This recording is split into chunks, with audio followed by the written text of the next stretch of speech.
Welcome to the Learning Pines YouTube. We hope this video helps. You start by protecting data and confirming the disk layout.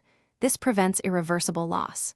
Make a full backup, then create a UEFI-capable Windows 10 USB installer. Once ready, open an elevated command prompt and run mbr2 gpt/validate/ allow full OS to test conversion feasibility.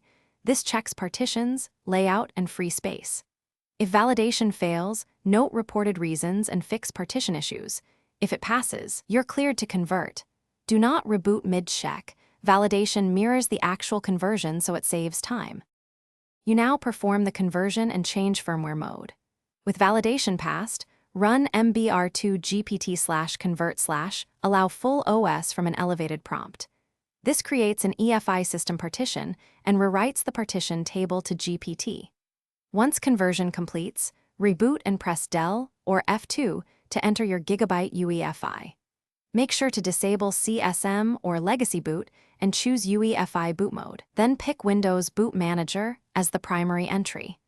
Saving settings switches the motherboard to native UEFI, which is required for GPT booting.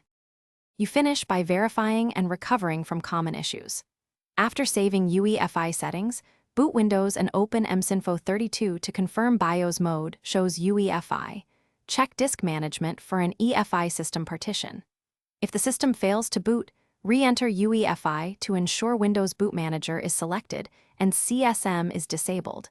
Sometimes toggling CSM or reordering entries fixes it. If that doesn't work, boot your Windows USB to run startup repair or use your backup image to restore and troubleshoot partition problems.